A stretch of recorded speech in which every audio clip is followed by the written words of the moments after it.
Welcome to Zen and the Art of Real Estate Investing, one of the fastest growing real estate investing podcasts in the world. What if you could learn from experienced real estate investors? Find out what got them to where they are now. Get insight into their daily habits and take these insights to inspire your own growth. Each episode, Jonathan Greene shares an in-depth look at the mindful approach to real estate investing. Jonathan is a lifelong real estate investor and the founder of Streamline, a data-driven, investor-friendly, independent real estate brokerage located in Madison, New Jersey. Whether you're looking to start from scratch, get to the next level, or just for a straightforward and honest approach to real estate investing, this is the free mentorship program you can take with you anywhere. Now, here's Jonathan. Welcome back to another episode of Zen and the Art of Real Estate Investing. And it's our first three-peat guest. She's been on 3 times as a guest, 1 time interviewing me. You're going to hear all about it soon, but it's Alyssa Holbrook. She's a developer, a master certified coach, a brokerage owner, and a lifelong real estate investor. She's also a mindset practitioner. We're going to talk a lot about joy and alignment in your real estate investing journey right now. This is episode 354 of Zen and the Art of Real Estate Investing with my 3rd time, but really 4th time, return guest, Alyssa Holbrook. Let's go through what she's done on this podcast just to start. Episode 34, March 8th, 2023, where life coaching and real estate investing meet. And that was actually the first time we were face to face. True. Then June 20th, 2024, episode 148, the holistic approach to real estate investor coaching. But in the middle, she interviewed me for episode 100, the mindful approach to real estate investing. That was January 12th, 2024. Can you believe you haven't been on in over 200 episodes? Oh, it's time. I know. Seriously. Oh, P.S. She's been an investor basically her whole life, starting with a very small investment, which we talked about in our first episode. You can go back and listen to that. She is a coach. She's a developer. She's also a broker owner of her own brokerage. Welcome back. Hey, Jonathan. Thanks so much for having me. Yeah, well, I figured I'd let you get a word in after I got through that long bio. Yeah, I love that the entire bio is what the podcast has been. Yeah, they can listen to the other bio, like the first time I met you when we did the first episode where I really went in on your background. But I think, our listeners, they should know you by now. Yeah. But what do you call yourself? Because you, like me, have your hand in a lot of pots. And then someone says, like, what are you doing? I'm like, I do a lot of things. If someone asks you, what do you do? What do you say? I lead with a developer. Yeah, because that is where the energy comes from for me. It's what fuels my soul. And so that's what I lead with, is just what I love. And I love it all. Yeah, that's interesting, though, because it wasn't always that way. Do you think that even since that was June 2024, that was when coaching was still obviously big, obviously still helping people like that. Yeah. But what's changed since then? That's almost 2 years. Yeah. So that was a specific change in December. And what I recognized was that I'm getting the most energy from doing. That me being in the ring and actually making the investments and doing the things.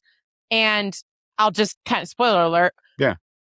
Are you playing to win, or are you playing to see how far you can go? And for me, it's playing to see how far I can go.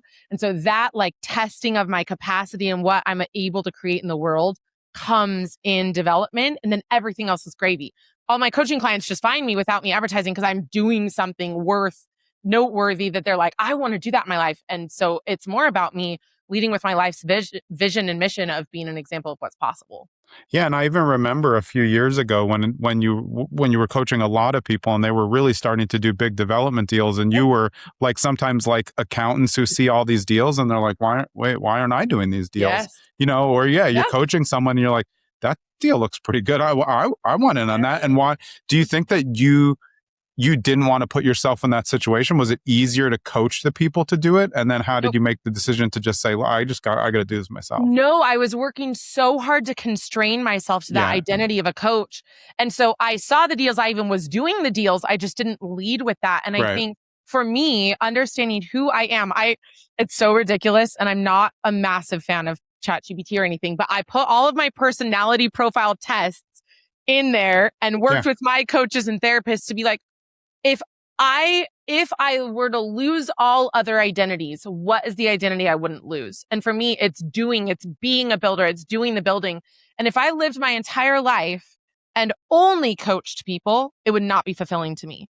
I have to be in the ring doing it. And that gives me so much alignment. Then it's so natural for people to come and be coached by me. Like that part just comes. Yeah, that's what I was thinking. Now, if you are not just the coach, but also the major doer, you're going to get a different level of clients who are looking at you, not necessarily to just hold their hand to get into the thing, which we've talked about so many times in coaching. Totally. I love to help newer people, but also it's very frustrating to me because they just don't move at the speed that I want them to move.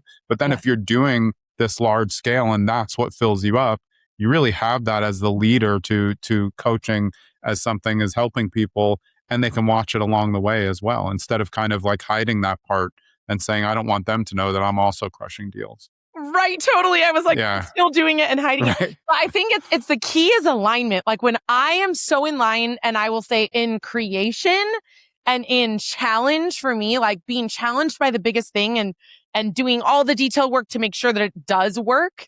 That is what creates for me that alignment where I know that I'm living my life. And so my energy is the highest in my day-to-day because I'm creating.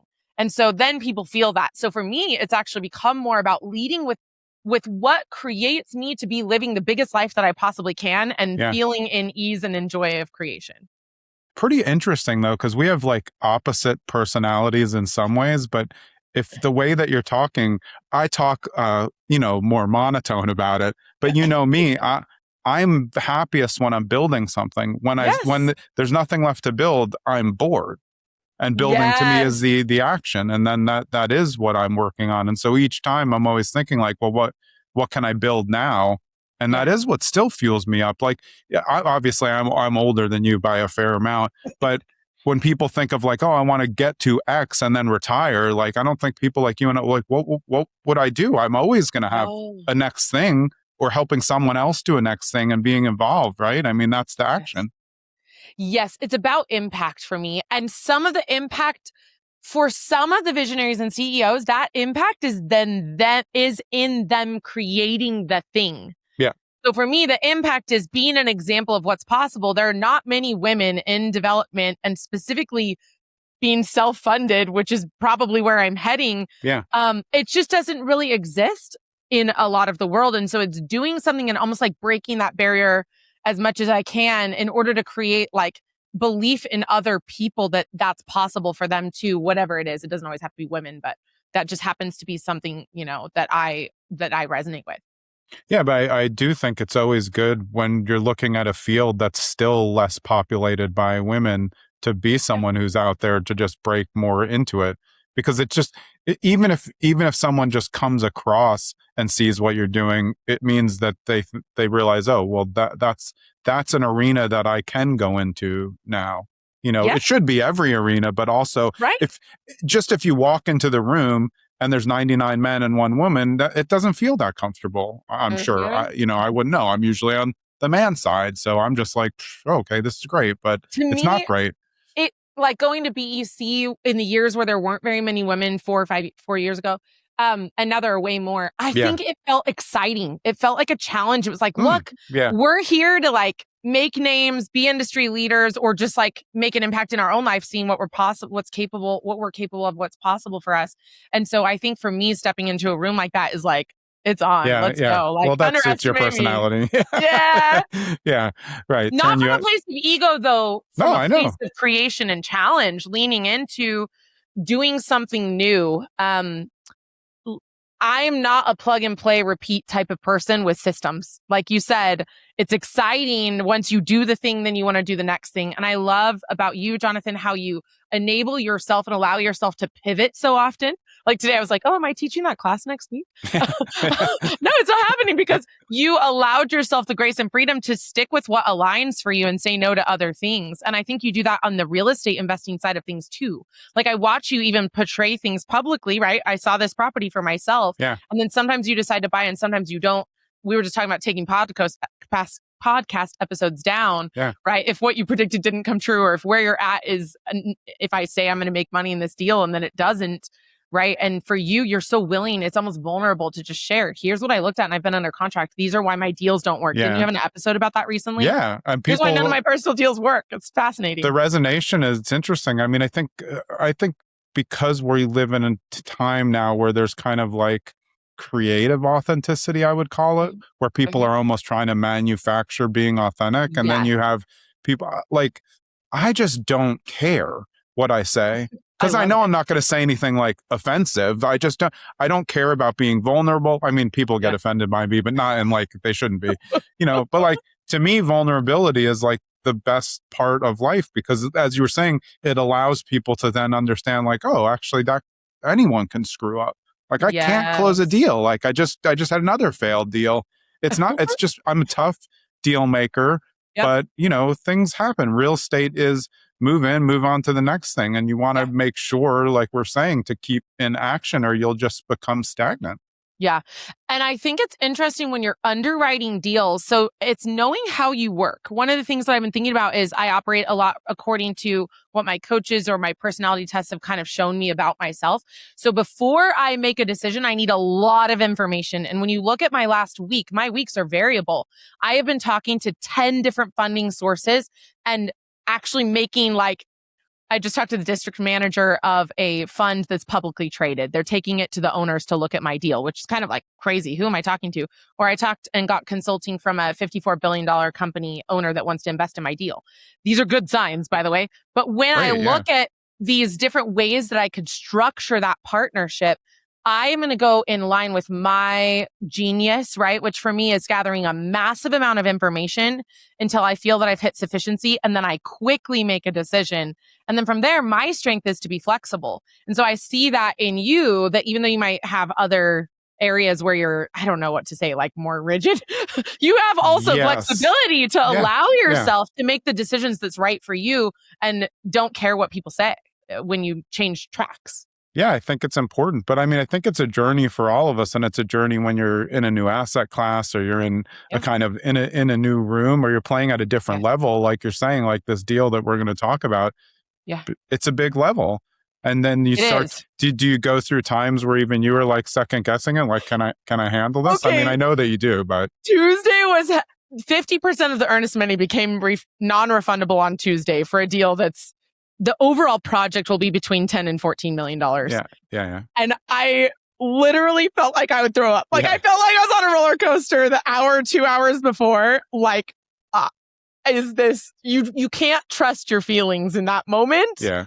You trust your intuition over the period of the 2 years that I've been working on the project almost. Yeah, but I think that's healthy for people to hear because I also did an episode about people pulling out of deals because, they get scared just on little baby deals, like little first deals. But it doesn't really stop. Even for me now, whenever I'm like, it's just a thing. Like you kind of feel locked in. Like now, you're just at the point of no return. So I mean, that's kind of the fun part. Well, and the truth is, though, that I am very conservative. I've underwritten so many deals that I've not done. Yeah. So many. You and I have talked through all of those. And at some point, you're like, why is this happening? Why am I not doing any deals? But on this deal in particular, I could assign it today. I could exit at the lot being complete. I could sell one lot. I could sell many lots. I could develop all vertically at every layer. And I'm asking really good experts, coaches. I'm like, who sees a way that I could lose money on this or one scenario in which I couldn't exit? And also, I really like using credit unions. So my horizontal development is so valuable, so lucrative, the returns are so high that a credit union is willing to risk their own people's money. And they're kind of almost your partner in the deal underwriting. So having expert mentorship for me has been so important, including this morning. I had a conversation with a guy. I was going to partner and he's like, why are you doing that? And had some really good insights that changed how I look at business overall this morning. That's also a sign that you're talking to the people at the right level, because when someone isn't trying to be greedy and say, I could take the deal, but hey, you should think about that. That's like, now you're really talking about more of cooperative mentorship instead of like what people think real estate is. Like, I got to get this for myself. Yes. For the most part, once you get to a certain level, you have a kind of respect relationship where I always want the honest advice, Yeah, even if they were to say, I do think you're over your skis, you would say, oh, okay, let me think about it. I think it's for helpful, sure. but it's nice to get that feedback, of course. And now Yeah. I know just today, because before we hopped on, they're like, so now you're thinking about it. And it's like, maybe I should take this down. Yeah. And I think it's balancing the question of risk and partnership, which I'm excited to talk about because sometimes people perceive that when you take partners on that you de-risk the deal. And I'll explain how I saw that just 2 days ago. Yeah. Big pockets can save a deal if it needs. Yes, that's true but, right? But a lot, but. And a lot, Yeah. because one of my core reference questions in my life is this the highest use of my agency? And when you take on a partner and you become a partnership, you now have 2 decision makers and 2 variables, including even just for tax purposes, unless you structure it right. But really, it's like, I can be patient with myself. I can know that I laid it all out on the line, but that preserves my agency. And so how I've grown in the past has been without partners. I've done some partnerships, and I'm considering, what if I keep that highest level of agency to myself and I win or lose big based on whether my numbers are correct? And then I talk to mentors and coaches and pay them a fee instead. And I'm really leaning into it. Yeah, I mean, that's going to be a big decision to make. What are the things that scare you most about it? Is it just having all of the responsibility? Because you don't, but I know you can handle it. So, well, ironically, I was thinking about it today and I'm like, I would almost bring on a partner just for my ability to sleep at night, to not be worried about it going sideways. But here's the thing, if you have a partner, they're going to be the first people to sue you. Yeah. Right? If And something goes sideways, you're still on the line. So it's not de-risking it. Yeah, I agree. We were talking about that right before. I actually think it almost levers up the risk, because we were saying then you have one person who can directly disagree with you, especially if you have one partner and you're 50-50. It's like, who's breaking the tie? What do you do when you reach a standstill? I just, partnerships are tough for me. I don't really enjoy them because sometimes I just want to do what I want to do. And you know that you're the one who made the call, Yeah. and that you were patient with it. Anyway, sorry. Yeah, no, it's good to talk about, because I think what you said before is important. Like, a money partner can save the deal, but it's not like they just save the deal and they're like, yeah, do whatever you want with it. It comes with conditions. All money comes with conditions. So when you can keep it all of your own, and through your own partnerships, credit union, whatever you're doing for the extra money, it just makes it smoother. It's just like, okay, how much time do I have to devote if I'm going to take the whole deal? You have to scale out some more time, and you can still run it through people.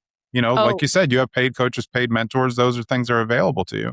And when you can look at, I think what de-risks a deal is when you look at and find the most options for the financing or the structure, and you make the best decision on that. That is a massive de-risk. And then also it's, what am I missing? And so I found a mentor who's going to put me in front of a big group of people next week and use his AI and his own deals and his own ideas. He's the person who saves deals out of bankruptcy. So basically, banks say, how can we say this deal went sideways? Having him look at my project, and he talked to me about it today for an hour and a half, is very valuable to me, because what de-risks a deal is working hand in hand with the city on every single little line item. It's getting more bids on the demo. I just saved 30 grand on the demo because I got a bid that was, 30 grand less than the other bid. And so where one was 81 total, my other one is 22,000 total. And it's like, that is how you de-risk a deal, is by being in the details and be really diligent about how the project has been managed. I've been observing from the outside failed big subdivisions and seeing how those have played out. And a lot of it comes in mismanagement and the lack of the diligence of the person who's invested in it as the sponsor, basically. Yeah, I feel like the way that you're describing it, if you're going to this person who's going to basically help you de-risk by running all the worst scenarios and going through real deals, it's almost like going to marriage counseling before you're married. People think like, oh, well, that doesn't make sense. We haven't had any problems yet. Yeah, but maybe if we go before, we won't be in the divorce rate. You know what I mean? That's what it seems like. That's the way, that's the connotation that I got when you said that. Yes, and that's actually a question. I'm writing a prenup right now. Yeah. And seeing how you overcome challenges and what you put as first and where you don't want to bring past baggage. So it's like, I want to set this up in a healthy way. How can we enter this into this? So I think it's intentionality. Yeah. Yeah. When you're intentional about the deal and how it's structured and you have all of those options and then you make a powerful decision with enough information and then you move forward, that's important. And I think the thing that we have to touch on absolutely is moving forward. You need new sets of problems. You need to say yes to deals and actually do them and keep the momentum moving in your life when the deal works. Yeah, but if you hadn't have said no to all the ones that you did before this one, you may have taken one on that would have made it impossible for you to take this on because it's a big deal. So it is really just making sure, and starting slow and understanding what your limits are and what you can afford and what you know. But like sometimes I was just on the best ever CRE it was just Amanda who interviewed me. We were talking about deals that my dad did, and it was like he would just buy weird stuff because it was a good deal and he would figure it out. But he was experienced. But I still think that new investors, I wouldn't say go buy anything, but I've been telling people more and more, like, keep your eyes open because commercial real estate is out there. There's a lot more, in my opinion. If you're driving around in an area, you're going to see a lot more commercial opportunity than residential. But everybody's just looking for the old, regular flip, which is also fine. But, commercial real estate has a lot of opportunity there. There's different ways to get it. There's more seller finance available. And there's a lot more scale when you get into development or you have more land to develop. Yes. And I think one thing that's really important and that I see investors, it's like a lagging identity almost. So if you can identify, like for me to get the best pricing from a fund, I have to have done 15 deals minimum. That means individual recorded plats. I've been part of 2 partnerships and we've done 19 deals, closed out, ground up, just me. I am thinking I need someone else and I don't have enough experience when in reality, based on their numbers, I qualify for the best pricing because of my experience. And so sometimes people think, oh, I've just done 10, I just own 10 properties. That's not really that much. No, own your experience. Good. And I see that as a coach. Yeah. I mean, I think just break down just whatever you want to share about the deal. How do you find it? What type of development it is? And what are you looking to figure out right now? Okay, I found it by speaking at a Real Estate Investors Association event, which now I run those. Yeah. But when it's about how I spoke and the confidence that I presented with. I presented myself as a developer, even when I had done a couple of developments with partners, but it seemed like my natural world. And so people brought me deals. Yeah. And I think who you decide to be to people really matters. What was your second question? How did I find it? What kind of development is it? Yeah. Yeah. So this is, so I I coach people across the nation on what to do for investing. And you want to partner what you're actually doing, like what the investment is, with the area that you live in. So if you're in Iowa, buy and hold probably makes a lot of sense. In Salt Lake City, our return is so small to buy and hold. I have some just for the tax write-offs. Yeah. But what I want is development because I'm maximizing my price per square foot. And so for me, a niche and a competitive advantage that I have is developing luxury custom homes. And it really fuels me because I'm an artist at heart. Yeah. And so I get to combine those things. So I am taking a lot, and we did a zoning change. Now we've reached preliminary plat approval, and I'm building 3 luxury custom homes. I will probably go vertical on the homes. That's the plan. Yeah. I may sell one lot to de-risk it, but basically we're going to be building like 5,000 to 7,000 square foot, top of the line, absolutely gorgeous homes. The lots themselves are 1.5 to 2 million. Yeah. And that's how like when you were saying before, how you're speaking to people, like you have multiple exit strategies. If you wanted, you could just punch out the lots, you'll be fine. Yep.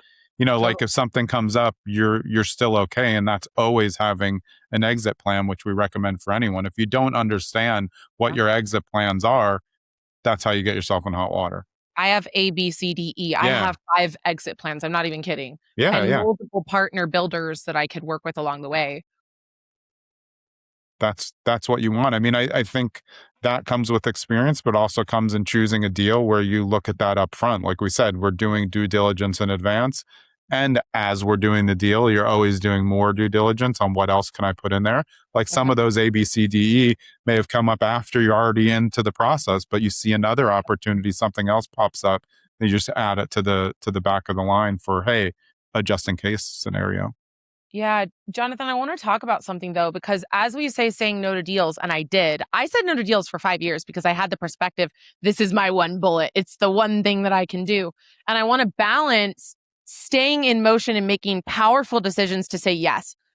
If I had listened to some of my mentors, I would not have said yes to this deal. And it was perceived to be risky. 4 developers I know of said no. And they were way bigger than me. Yeah. And so it's a balance between keeping things moving and doing deals that you know you could exit at any point. But I can also see people listening to this and going, oh, I can't take on this deal doesn't work and that deal doesn't work and nothing's good enough. And you're not getting any return. I was coaching one of my flippers yesterday and she was like, well, I'm just going to wait for a 20% return. I'm like, that's cool. But if you could do 2 10% returns in that same time, is it enough for you to get started? And so I didn't know. At times, this deal looked like it would be negative. It literally looked like it would be negative. I called the other agent saying, I don't know. Part of it is I reduced the purchase price by a discussion with the sellers. They dropped it $200K. So we're $500K below appraisal right now, which is amazing. But I think you have to be willing to also take action. Like I cannot talk about not doing deals without saying stay in action. Yeah. And I think, you need to always be talking to people, understanding what the deal is. But the one thing that I love about real estate that I know resonates for both of us is that it's so tangible. So even if the deal was going negative, you could still sell it off at a loss. Like you're not going to lose all your money because you have an asset, whatever it is, land, a house. Like you can just trade it for less. You know how some people are like, oh, I got to sell this properly, but like, I'm going to break even. It's like you get the down payment back and you have appreciation. Like that's not break even. That's real estate. There was a development deal that I was doing. I say I have no failed deals, but this one actually probably is a failed deal. We started it. We took it through city council. It was me and my ex. So he was the one who presented there and it got turned down. We sold it for like $5K more than we bought it for and then paid some small agent commission. It was a small plot of land. Yeah. I occasionally will like sometimes a flip, just something I'd make a weird decision and it just doesn't go the way that I think. And then I just think of it as I'll just get the down payment money back and I'll do it again. Like I've been doing this my whole life. What am I? I'm never going to mess. Like I don't have any disasters, but like everything doesn't go perfect. Markets change, everything, you find something weird at a property that you didn't know. That's kind of part of it. And I think you have to, in order to say yes, you have to be okay with that part of the risk. Like you might uncover some stuff. That's just part of it. And maybe people get so scared of every worst case scenario that it makes it harder for them to say yes to something where you're like, this is a screamer. Like you just need to take it down. They're like, oh, there's a 1% chance I might lose $1. You're like, you're never going to do a deal. Hey, it's Jonathan. I hope you're enjoying this episode with Alyssa. And if you want to have a conversation with her, have a consult call and see if she can help you, it's pretty simple. Go to alyssaholbrook.as.me/consult call. It's also going to be in the show notes. You don't have to memorize it. Go down to the show notes, look for the website link. That's where you can book a call. And P.S. at the end, she gives out her phone number. Don't be weird, but she is available. Text her. Let's get back to the show. What do you think is the last thing that gets people over the hump to say yes with all of your clients? Oh, like what makes them say yes? Yeah. They've been saying no. What makes them get to yes finally? What do you think the most important thing is? Oh, I don't know if it's most important, but I do think that it is intuition. So you have logic, emotion, and intuition. And I couldn't have listened to my emotion or I would have pulled out of the deal on Tuesday. Yeah. Logic has to be there. But why they say yes or not is intuition. And as a real estate agent, I watch people walk in their dream home and there is a distinct emotion feeling on their face that is like, this is it. And that feeling is a yes. And for me, I see the pathway play forward and I can only see myself doing it. I can't imagine at this point turning this deal over to lots to somebody and not being the person who builds the parade home on the back lot, or not. I mean, maybe I won't do that, but I will build a spec on it. Yeah. And I will have done that. Right. And so that's what I hope keeps people saying yes, is that they want to find out what they're capable of. They want to know what's possible for them, and they want creation. They want the challenge of it. And I would say, you asked me a question before this about my why. My why is creation. And last summer, I wasn't in creation because of a personal relationship I was in. I know though, but I mean, because we've been friends, I've watched how you change. And because you've been a coach, you adjust yourself, you get help, you talk to other people, but you're always moving. Like in a year, you may have something different. I mean, me too. I'm going to build something different. I just like to build stuff, but I think we're moving forward. You know, I'm never looking back. Like, I think we both just want to, building means going forward. If you mess something up, you fix it. You know, you can't fix everything. Some things you just have to leave by the side of the road, like tires off, just leave it there, you know, and move on. But you can't wonder about what happened to the tire later. Like, you just have to keep driving. So true. This gets at a core principle that I believe in, which is what I have been challenging myself to do with my coach is learning through ease. So can I continue to grow and stretch, because my number one value is personal growth? Can that happen without some outside catalyst of me losing money or being in a bad relationship? Like, my life right now is full of ease and joy, personally, professionally, mentally, physically. I'm good. Yeah. And but I think the way that you stay there is by challenging yourself and challenging yourself internally. So I still have a coach and a therapist weekly that is keeping me growing. And what we talked about the other day was overgiving. And she's like, what if overgiving is actually loving? And your love language is just giving. Why is there scarcity around overgiving rather than around, like, for loving, I have no bounds? Yeah. And so it's someone seeing what I don't see and pointing it out to me that keeps me growing. Yeah. I mean, the last 2 points you made, I feel like they're extremely empowering for investors. And I think that's what they need to empower themselves. Like, a coach can do it, a therapist can say, like, hey, you got to get out there. But until you have that moment where you really believe, I got this, it is very hard to move forward, because people are always battling the demons of, maybe I'm over my head. It's okay to be over your head. Just ask for help. It doesn't mean you have to step out of the arena. Like, how are you going to get to large developments if you never do large developments? You just have to, and you don't have to go all the little baby steps to get there. Sometimes stuff falls in your lap if you're in the right spot at a conference, or you're talking to the right people and they like the way that you talk and they think that you're a closer. Like, to me, I know you, but you're authentic. If you say you're going to do something, you're going to do it, or you're going to tell them, like, why it's not possible. And I think in a world that's kind of, definitely a lot of people chatting with AI, I'm finding a better use of it as well now, though. I'm finding a better way to use it that helps myself. But I think people need that. They want a person who they can go, I can trust her. Like, she's going to get this done. She's going to give me the best advice. Maybe it's not always what I want to hear, but I think we all have to be open to that advice that is maybe not exactly what you want, because that's the only way you're going to get to the next level. If everyone yeses you along forever, you're not going to get very far. I'm literally asking people for the no's. Like, when I met a potential investor developer who's done 50 deals, and he's doing 3 $25 million deals right now. I met him at the lot. We walked it, and I said, what am I missing? And he actually pointed out I should do as a little of the horizontal with horizontal financing and move it all over to vertical. I was like, you have no idea. This is how coaching works. It's one statement, one idea. Exactly. It changes everything. Now, what that did is it inspired me to go ask the credit union to fund the whole thing, and they agreed to fund only the horizontal. So what I did is I took the interest rate for the vertical that was the best interest rate I could find anywhere, and I put it into the horizontal, and I bifurcated the horizontal and the vertical so that I could do it myself. So it's like being willing. Like, yesterday I had a call with the district manager of the fund, that is publicly traded. Like, you have to be willing to, like, push and bend some boundaries where it really matters for you to do that. Yeah. I think you need someone to come in and tell you what's wrong all the time. It doesn't matter. You don't, and again, if you have intuition, then you don't have to agree with everything. Just like when you have a coach, your coach may recommend something. It doesn't mean you have to do it. You can still use your intuition and come back, and a good coach will say, okay, I see why you did that. Now let's work on that.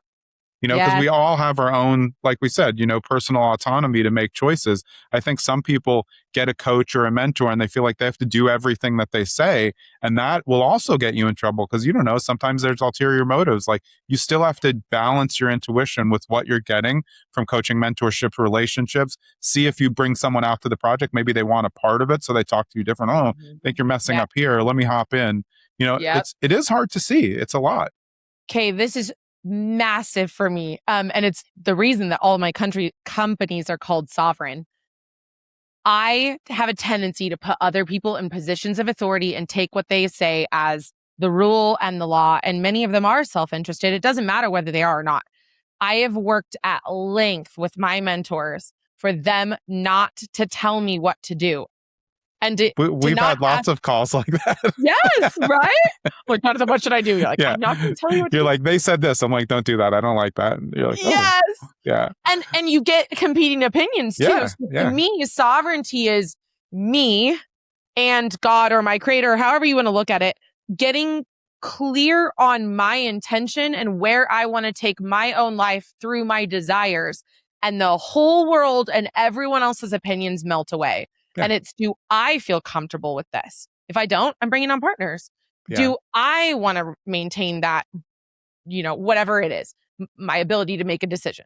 Do I want this thing? And that's shown through in so many areas of my life. Like, I think when people get stuck is when they listen to other people. Yeah. Often. Yeah. But I mean, again, I think I'm going to transition to what we were going to talk about joy. But I mean, I think when people don't listen to their intuition, it's often because they have something going on where they don't either feel good about themselves, they don't trust their own decision. But when you get to the part where things are clicking, like you said, life's going good, business going, it doesn't mean that stuff can't happen. Like we all have kids. Sometimes kids are having a rough time, things happen. But if you get and build yourself up all the time, if you're always working on yourself, you get to that level of joy, and then it's going to change a little bit how everything looks, because you can kind of it's easier to deflect the naysayers when you're in that state of joy and confidence, because you're like, oh, that's a good point, but I'm going to pass, like I'm good. And then you can just keep going. I think if you don't get there and keep doing the work, like you said, you've been a coach, you have a therapist, like you're just trying to make sure that you're at the top of your game. Yes. And what I like about what you're saying is, much of the time, what we're scared of is a feeling. So when you ask me what was I most scared of, it's not being able to sleep at night during the deal. It's not actually that the deal won't work. It's that I'll be nervous about it during the way, and I'll miss, I'm getting married in July and my kids and all those things. So here's one strategy that I have for that, that I actually learned from my therapist. We have ourselves on one side of the table, the true self, calm, compassionate, creative, courageous. And on the other side is our feelings. And we have things that try and prevent us from feeling. And sometimes those are cultural stereotypes, but at their core, they're either managers or firefighters. So the managers are here to get ahead of it, right? Break up with you before, break up with him before he breaks up with you. Stand up for the deal before it crushes you. And if you can identify these voices as manager voices and the other voices as soother voices. Oh, it's okay. You can just pull out. You don't have to do it. Like it's too big and scary. And you haven't done this before. You're not ready. And if you can identify shame or the demanding, I have a demanding version of me that's like, I just want what I want, right? Yeah. And so if you can put those, I actually drew them out on either side of the table, and it's me and the emotion, and I see through those managers and soothers. It's a really beautiful connection, because then you know what you really want. But for years, it was so hard for me to know what I wanted. I had not had practice asking myself, what is it that you want? Yeah. I mean, I think you can take that from life right to real estate as well. Like someone presents you with a deal, they say it's a good deal, but like, do you want to be a landlord? Do you really are you interested in hospitality? Do you want to do short-term rentals, or does it look like it's a good tax deal and you're going to hate it in a year? Yeah. I think operationally, real estate is different than a lot of people think. Developing's different. Just having a single family with one renter is different. I mean, everything can change depending on how you're going to manage it. Yeah, that's interesting, because I have an intern coming to me from the UK who's already graduated in real estate. But my intent is to shortcut him into what his zone of genius is. So we use tools to do that. And then I'm sort of in this coaching role to say, what is it that you ultimately want to do? Because I don't know anyone who wakes up more in the morning and loves their work as much as me. Every single thing that I do, I love. And the way that I got there was through mentorship and coaching and understanding my zone of genius and then sourcing out everything else. And that makes every day so exciting. Yeah. And that's where you do need to figure out where the help is. If you're always doing the tasks that you don't like in real estate, like I don't like being a landlord, so I stopped being a landlord. That's I really don't enjoy it. And everyone's like, oh, well, cash flow is good. They're going to be, yeah, but it's annoying. Like, it's just annoying to me. It just is. It's not like I don't like them, but I don't want to get up and do a toilet call in the middle of the night. I don't even want to call someone and I don't like having property management because I don't like to manage the manager. It's just like, I have to realize that's not for me, right now. I don't know. We'll see for a one-off what I want to do, but I think you're kind of always matching, what fills you up in real estate. That's how kind of I think about it. And then sometimes I'll get into the start of the deal, as we were saying before, and like, it's just not it for me. That's why I cancel sometimes. Like, either it's the other side that puts me off so much that it's like karmically the deal's just, I don't like it anymore. I don't have to have it. So, if you don't need something, it's pretty easy to just drop it. I don't need it, and someone's bothering me about it. It's not fun anymore. I don't expect every real estate deal to be fun, but I expect it to be something that I'm truly interested in, because why not? And I think you and I share that. What's interesting to me is challenging myself to go 10x. Yeah. And I recognize this is a 10x jump for me, where I've been to where I'm going. Yeah. Whereas if I were to just maintain buying more sixplexes along the way, it's boring, right? Like, I'm dealing with tenants, and last night I'm like, there's a whole bunch of boxes outside of your thing. I literally am texting them at 9 p.m. I'm like, guys, what are the boxes? They've been here for months. Like, that's not exciting to me anymore. Right. Yeah. I mean, but then you grow through that and see what it is. And that's again, going back to what's so cool about real estate. If you want, you can just sell them.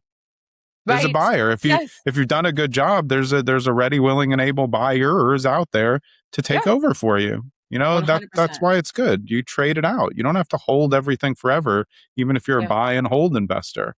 Sometimes you need to trade things and upgrade and collaborate and sell 2 to get 1, 1031, whatever you want, just to differentiate what is actually going to bring you some enjoyment. I think that's one thing that people miss is when they have, and me too. So right now, all of my deals are at 50% to 100% equity. It's time for me to level up. Yeah.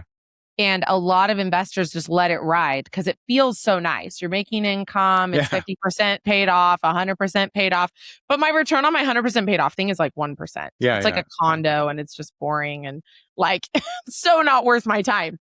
And so it's out of laziness that I just leave it there. No, there's intention in it. I want to say that. But leveling up, the enemy of good is great. Like the enemy of great is good, meaning when I was in my relationship and I was unhappy, it was time to get divorced and essentially burn it all down, sell the big house, move into a townhome. But a lot of people won't do that. It's almost like golden handcuffs within real estate too. Yeah, for sure. I mean, I think that's in a lot of jobs. People just stay at the job. I mean, I understand it. If you need the money, you should stay.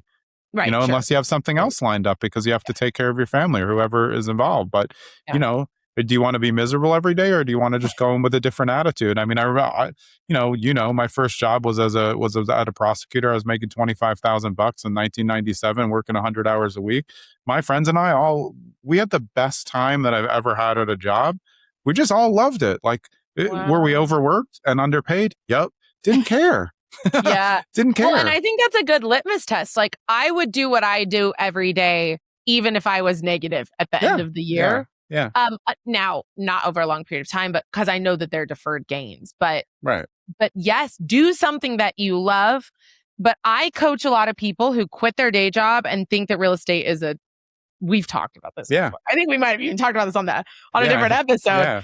It's really important that you're willing to work hard and that you have that work ethic. So yeah. Well, how do you think people get to it? I mean, you talk about with your clients the why a lot. We've been talking about joy.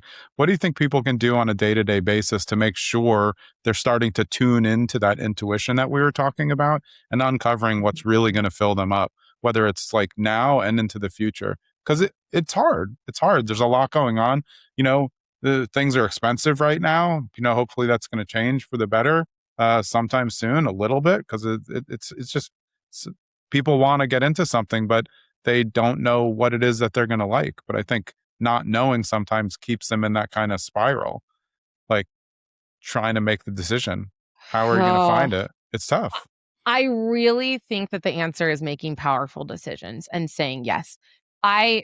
I've coached many, many high performers, and what I see as a similarity, and it's been my focus for the past 8 months, is making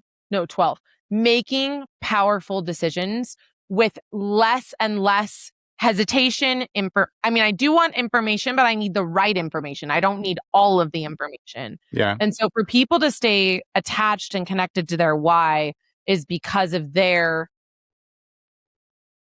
need new problems.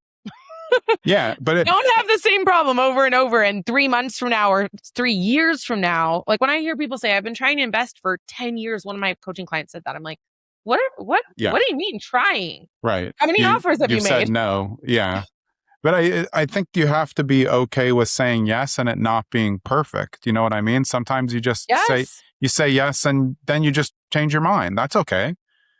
Yeah. You just have to make the first decision to start moving on it. And then maybe sometimes you do the due diligence on it. That's like a lot of my deals fail because of like inspection issues happen. Yes. It's not, I don't have cold feet. I don't care. Yeah. It's just like, I didn't know that was happening. I'm going to try to negotiate it. If they don't want to negotiate it, I don't need it. So then I'm stepping out and I don't feel like, I shouldn't have said yes to it. At the time, it was a yes. Like I'm almost more inclined to say yes because I know there's other things that I can do, especially in real estate. Like you have a whole due diligence period. Yes. And in this contract, I had 16 outs and I ended up converting date due diligence deadlines to performance due diligence deadlines. Yeah. So I would say how you structure things is really important.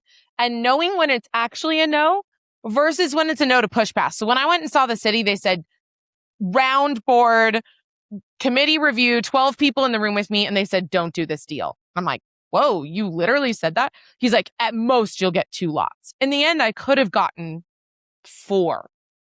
But I heard him say that, and I was like, great, let's try. Like, I like don't tell me I can't do something. Yeah. But you have to know when to do that. And I think the biggest problem would be just staying in passive learning, listening to podcasts, reading books that aren't relevant to what you're doing. You need this specific information.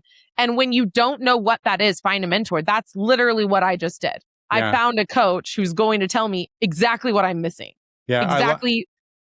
How to structure the deal. I like what you said, though. I think I learn about everything. People are like, that doesn't make sense. You're in real estate. Why are you learning about astronauts? Why are you researching AI? Like, why are you taking master classes? I'm like, because it's going to help me. Like, it's like, I listen to David Senra, that podcast, and his podcast Founders, where he basically reads biographies and then just tells you what's in them. But everyone, if you go through all of the like people who have become the biggest money makers, but it's not about the money, influence, they all read biographies. It doesn't have to be like, I'm real estate, I'm only going to read real estate biographies. You want to understand how people got themselves to where they wanted to go and how they like got through all the hard time. No one just takes a rocket ship and it's fine. Like everybody gets through stuff, especially like kind of the self-awareness things. I think those are big things to look outside of your field. It doesn't mean that's wasted time. It's going to actually serve you better. Sometimes more because in your field is here's how people have done it. Circular, yeah. Versus looking at the psychology of success. How do people get from here to there? And that's why decision making became such a big thing for me over the last 12 months is like, how can I need less information and make more decisions and be like, well, that is something I can't change. Lost $500. Who cares? Move on. Like very quickly and say yes more. Yeah. I mean, we're trying to coach people right now. I mean, say yes to more, put yourself in opportunities where that is going to be a good yes. Yes. I think you have to be, again, changing your rooms around, seeing who you're in the room with, making sure that you're getting out there. As we've always said, you obviously host those meetups. I hosted meetups for 5 years. I just think there's no better power than to have friends who are in the same type of business and friends outside, who do business. But if you don't have any friends who are real estate investors, you're always going to say no. Who's going to tell you? people will be like, I don't know, it sounds okay. I don't know why, or they're just going to convince you not to do it because they think real estate's risky. Part of this is to normalize what you're going to gain. So today, when I talked to the investor who was helping me, the mentor, I could tell by how he talked that the returns that I was talking about were normal in his world. Right. Yeah. Yeah. And this is a new level for me, right? Doing like a $10 to $14 million deal. Yeah. That I'm like, is this real? Is this for sure? And Yeah. a lot of the people that I coach are like, the other shoe's going to drop. And that we've coached on that session after session because their life is so good. And so some of this is calibrating yourself Yeah. to recognize that life really is this good and that this really is possible. And then you literally write that story to win in your own mind and show up that way, and you will be successful. But you have to write the story. If you Yeah. write the story of like, I'm not sure, it's a totally different thing. Yeah. Well, if someone's, say they have a decent amount of properties, but they're just not enjoying it, what do you tell them? I mean, what type of kind of dissection do you do on what they're holding to figure out, should they hold it? Should they get out of it? Because sometimes, someone could have 6 properties, 5 could be great, and 1 could be like the worst. And now they hate real estate because they just won't just sell the worst one. Oh, I'm going to lose money again. But who cares? That's the one that's ruining your whole portfolio. Just get rid of it. Who cares? Yeah. So some of the clients will come to me at this pivot point in their business and they'll say, I've been building this machine and it's working, but I don't even know, is this the machine that I want to build? Because when they feel clarity and certainty, then they will go 10x from there. But they needed someone to check them and ask that question. And so the question that I anchor around is, what are you optimizing for in terms of dollars and growth of your money, in terms of risk, I guess I would say, and in terms of your personal growth and like time. So he's like, I look at my return per hour. That was what he was optimizing for. Mine is growth. Like I want to grow and I want to become a different version of me, and my vehicle is real estate. That's how I get there. I like to know what people think it means for them to be successful. Because for some people, that's money. For some people, it's just not having to go to the office every day. Yeah. Some people, it's having a boat. It really, and some people, it's just the self-worth of like running a company and helping other people. But it's important to know that, because the only way to coach someone is to understand what their view of success is and to see if that's really like a valid view of success. When it's all monetary, we both know that's not going to end well.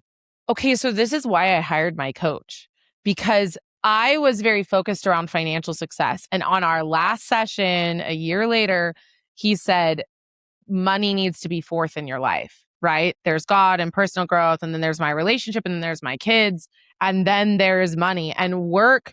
When we do a self audit, I am out of line. On Tuesday, I stayed and worked late. It was that due diligence deadline, and I got a call from a very important person, investor. But I showed up at dinner with my soon-to-be stepkids and my own kids, and I was out of alignment with myself. Yeah. And I was not happy. I had moved away and out of value with my why. And that's not okay for me. That can only happen for so many days before I start to hate the game that I'm in. Yeah. And so you have to make sure, and I think if the world operated with finances being number 4, our lives would be better. Instead, figure out how to do what you want to do in 30 to 40 hours a week and to make the money that you want to make and go 10x with only 30 to 40 hours a week. Use your brain to be more strategic.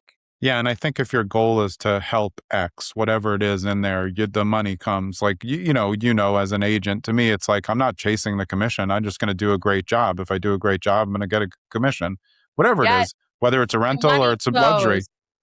Luxury flows from working hard and being trustworthy, doing what you're saying and doing a good job, and never just resting on your laurels, always trying to get better. If you do that, you don't have to worry about the money. The money just will come.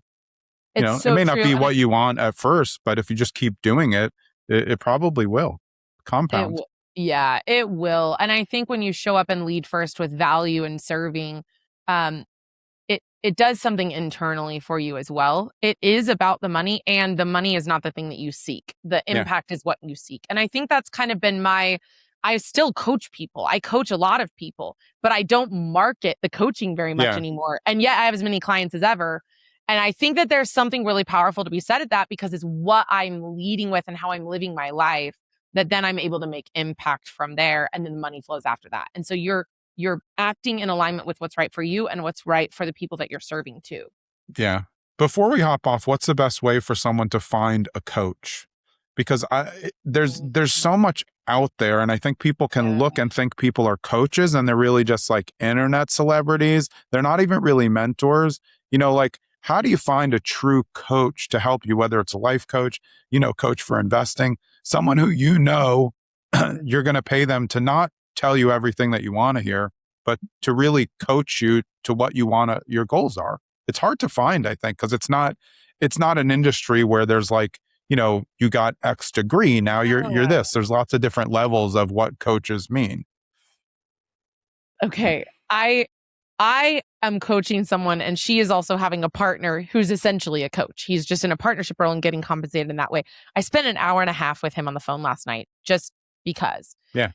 And there is a sense of vetting someone, like, do they know what they're talking about? And have they been in the arena to understand the fundamentals at a level that I respect them for who they are and what they've done? Because people can say a lot of things. And as a coach, I have a really hard time with the coaching industry. I really do. I'm very leery of so many coaches. And I don't know that they have to have done the exact thing that you're doing, but they have to have put the effort into their own psychology to be able to see their blind spots and be trained to see yours. So I would say there's two pieces: expertise in the field, but also expertise in psychology as a coach, where they trained to know what to look for, because what you're looking for is what's under the surface that no one sees. That's what will change your life. So I'm looking at people's worldview. Mine is I do it all, right? I do it all alone, right? And so I don't rely on mentors, and that's changed. Now it is, my network is powerful, but I think you want someone who's helping to fundamentally change who you are, but they also need to have expertise in that particular craft. There it is. Just laid out a playbook for people. They're going to be all searching. It is tough, though. I mean, I think it's tough to know what's real and what's not with the way that the internet works. But if you dig enough and you talk to enough people and you work on your circles, you'll usually get referrals to people. And when you have a personal referral, that's a much better opportunity for coaching than like, hey, I wonder who has the best SEO. Some coaches don't even care about their website. They don't care. That's how I find everyone on every level. I'll tell you, I thought that I wouldn't do this deal on my own. And the structure that I liked best needed $2.7 million of private funding. I had access to less than that, like $1 million. I made one phone call. He connected me to one guy, and they said, oh, we're cashing out of this other development at 12 million. It's 4 of us. This is exactly what we want. We specialize in luxury real estate, ground up. And sometimes, Jonathan, I just call you. I wish everyone could call you. You don't. I won't answer, but But I think it's knowing who to call and knowing exactly what you're asking for. So for this coaching client a week ago, she has the hunger and the ambition. And I said, here's what you need. You need an expert with experience who will fund your project, who has connection to a capital raiser. You got the balloons. And I said, bring that back to me next week. And she did. That's why I called and vetted the guy. Yeah. So being crystal clear on what you need, I'm like, I don't know. She's never done a flip. How is she going to convince someone to work with her? Though I know what she brings to the table. Yeah. But it's hunger and ambition. And he said to me, I have made my living betting on racehorses. Meaning it's the people who are hungry. Right. That's what I go for. Yeah. And that's why they would partner. And so I think crystal clarity on what you want, the universe will deliver almost immediately. Yeah, I agree. Awesome. Where is the best place for these people to find you? Since you haven't been back in over 200 episodes. Oh my gosh. Can I give them my phone number? Yeah, sure. I mean, you're a talker, so you enjoy phone calls. I'm a talker. You avoid calls. Yeah. I welcome them. Yeah. Not calls for free advice, but text me. Yeah. So my number is 385-315-0289. I'm like, let's just cut through the BS. And I mean, look, Gary Vee has that as well. I mean, he has but mine is my real cell phone. Yeah. I mean, hey, it is what it is. Awesome. So otherwise, you can find me at Alyssa Holbrook Coach on Instagram. Yeah. But that is the best place. Changing my last name. Yeah, I mean, well, you think of yourself as a developer now. That's first and foremost. So There you go. something to think about. Well, it's always a pleasure to have you back for really what is like your 100th time, but I'm glad we did it after not having it in over 200 episodes. Unbelievable. I've been doing this for a while, I guess. You sure have. Yeah, all the way back to episode 34. That was your first appearance. Wow, that's amazing. You are remarkable. Oh, thanks. I admire your consistency like to the ends of the earth. Every day on Instagram you're posting, and I love, sometimes I take myself to your Instagram just to know. Oh, I There's appreciate it. Jonathan still showing Yeah, up day after day. I like to do the same things every day. I mean, I really do. I mean, I branch out, but I'm going to keep to my routines. It's what keeps me locked in. It's a beautiful thing. All right, my friend. Good seeing you. Hey, good to see you too. All right. That was Alyssa Holbrook. You can just rewind it and get her phone number, but text her. Don't be weird about it. And text good questions, because I know, Alyssa, if you text a really good question, you'll get a really good answer or a really good referral. So you know where to find her. I'm Jonathan Greene. We'll see you next episode. See ya. Thanks for sticking around to the end so you can get a preview on what's coming up on episode 355 of Zen and the Art of Real Estate Investing. And this is something that I am pretty passionate about, even though I am an absolute spreadsheet warrior in my regular life. However, when it comes to real estate, not as much as you would think. This episode is called Why You Need to Stop Using Real Estate Spreadsheets as a Crutch. I think you're going to like it. I'll see you next episode.